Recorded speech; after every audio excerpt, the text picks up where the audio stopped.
Pathetic, my father spat, his grip tightening around my wrist. You can barely afford rent, and you think you can manage Grandpa's estate? The pain shot through my arm as he twisted it against the mahogany table, the family photos watching silently from the walls. My name is Daniel, and at 32, I was facing my family's true colors in our weekly meeting. The inheritance from my grandfather had become a battlefield, and I was outnumbered. Just sign it over to Marcus, my mother pleaded, watching my father's grip tighten. Your brother knows what he's doing. He has experience.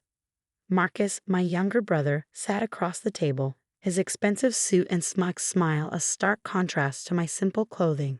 Come on, Danny, be reasonable. You're living in a tiny apartment, driving that old car. What do you know about managing millions? What they didn't know was that my tiny apartment was actually my research facility, and that old car was my choice to maintain a low profile. I'd spent years developing something revolutionary, but they'd never bothered to ask what I actually did for a living. The crack was sudden and sickening. My father's frustration turned to rage as I refused to sign, and he slammed my hand against the table's edge. The pain was excruciating, but I didn't make a sound. Robert, my mother gasped, but she didn't move to help me. Sign it, my father demanded, pushing the papers toward me again. I stood up slowly, cradling my injured hand. No.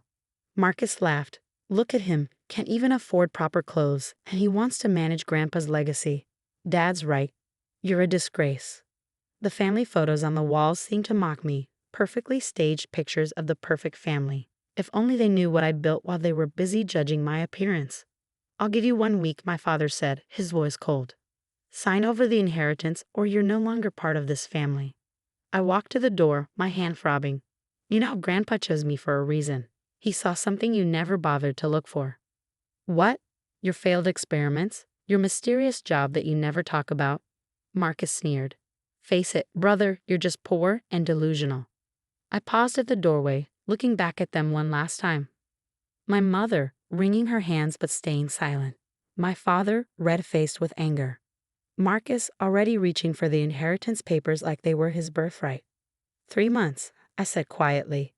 What? My father barked. In 3 months, you'll understand why Grandpa chose me.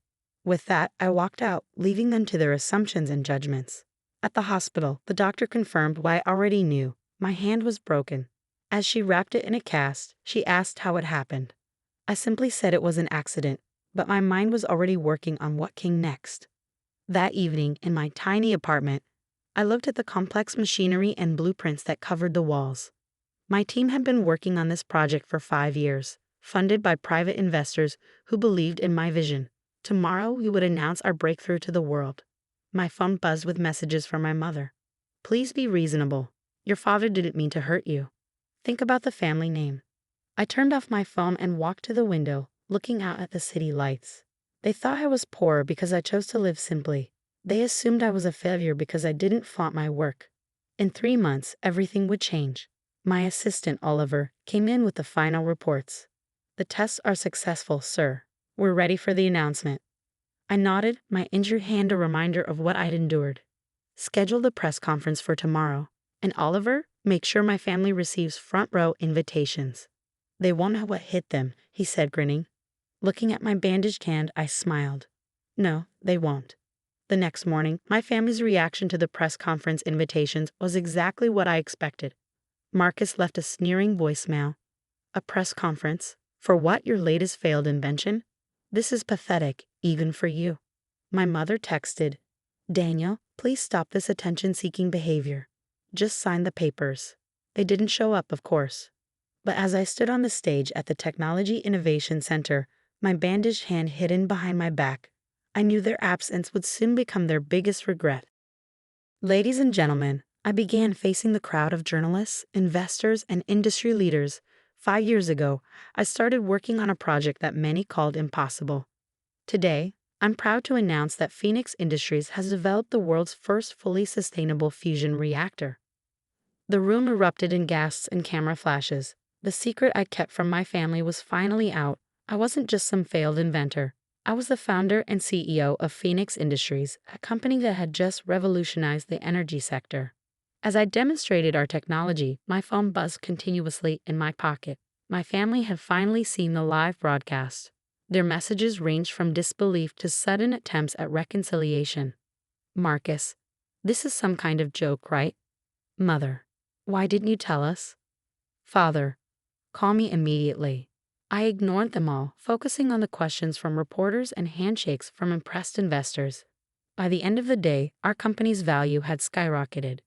The poor son had just become one of the most talked about innovators in the country. That evening, as I sat in my office overlooking the city, Oliver brought in the latest news reports. Your family's been trying to get past security all afternoon, he said, placing a tablet on my desk. Your brother seems especially persistent. I glanced at the security footage.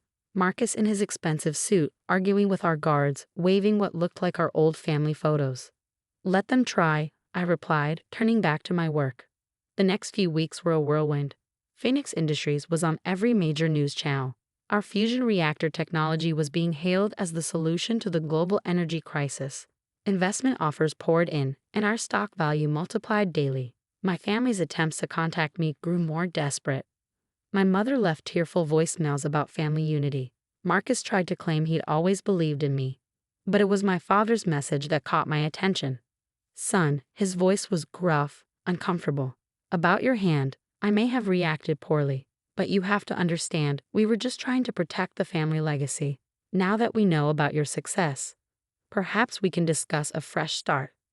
I looked at my hand, still in its cast.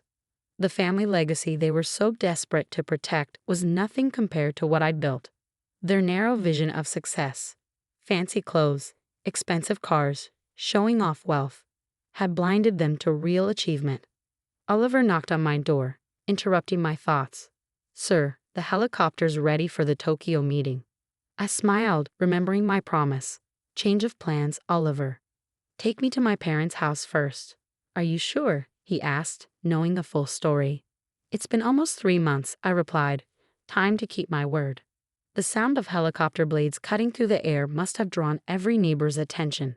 As we descended onto the perfectly manicured lawn of my parents' estate, I could see them rushing out, father, mother, and Marcus, all staring up in disbelief. Through the window, I watched their expressions change from shock to recognition as they saw me in the cockpit. The Phoenix Industries logo on the helicopter's side gleamed in the sunlight, a stark contrast to the old car they'd mocked just months ago. Ready? Oliver asked as we touched down. I looked at my hand, finally free from its cast but still bearing the marks of that day. More than ready. The time had come to show them exactly why Grandpa had chosen me to carry on his legacy, not because I knew how to flaunt wealth, but because I knew how to create it. As I stepped out of the helicopter, the wind whipping across the lawn, my family stood frozen. Their eyes darted between my face, the helicopter, and the Phoenix Industries logo. My father's usual commanding presence seemed to shrink with each step I took toward them. Daniel, my mother whispered, reaching out, but stopping short of touching me. We've been trying to reach you. 3 months, I said calmly, straightening my jacket, just like I promised. Marcus stepped forward, his designer suit no longer carrying the same intimidating effect. Brother, we need to talk. We've all been worried. Worried? I cut him off, my voice level but firm. Like when you were worried about my broken hand? Or worried about my failed experiments? My father cleared his throat, his eyes fixed on the helicopter. Son, we may have misjudged. May have. I held up my healed but scared hand. You broke my hand because I wouldn't sign away my inheritance. An inheritance that's worth barely a fraction of what I've built on my home. The neighborhood had come alive with spectators. Phones were recording, people whispered behind their hands. The perfect family image they'd worked so hard to maintain was crumbling. Please, my mother pleaded, come inside. We can discuss this privately. I shook my head. No more private family meetings. No more hiding the truth. You wanted everyone to see me as the poor, failed son. Now everyone can see exactly who I am. Oliver approached with a tablet, displaying our company's latest valuation. I handed it to my father, watching his face pale as he read the numbers. This is billions, he stammered. That's right, I said. The son you call poor just revolutionized the energy industry, the inheritance you were so desperate to protect. I make that much in a single day now. Marcus tried to smile, to play it casual. Danny, we're family. Surely we can. Family? I laughed, but there was no humor in it. Family doesn't break bones over money. Family doesn't mock and belittle. Family supports each other. I pulled out an envelope and handed it to my father. His hands trembled as he opened it. "What's this?" he asked. "The inheritance papers," I replied, signed and notarized. "I'm giving Marcus what he wanted so badly. He can have Grandpa's money."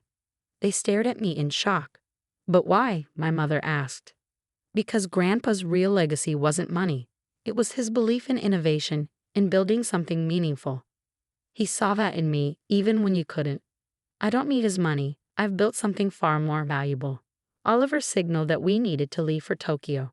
I turned back toward the helicopter, then paused. "You know what the funny thing is?" I said, looking back at them. "If you bothered to ask what I was working on, if you'd shown any interest in my failed experiments, you could have been part of this. Instead, you chose to judge by appearances." The helicopter blades began to spin. My father stepped forward, desperation in his eyes. "Daniel, please. We can fix this." I looked at my scared hand, then at their faces, finally seeing the fear behind their perfect facade. Some things can't be fixed with money or power. Some breaks leave permanent scars. As I climbed into the helicopter, I saw my mother crying, my father looking lost, and Marcus staring at the inheritance papers like they were suddenly worthless. "Tokyo awaits, sir," Oliver said as we lifted off. Looking down at my family growing smaller below, I felt no triumph, no satisfaction, only a sense of closure. They'd chosen their path, focused on maintaining appearances and controlling a modest inheritance. I'd chosen to build something revolutionary, something that would help millions. Grandpa would have been proud. As we flew toward the setting sun, I smiled, remembering his words. "Success isn't about what you have, Daniel. It's about what you create." He was right. And sometimes the greatest success is simply proving that you were never what others labeled you to be.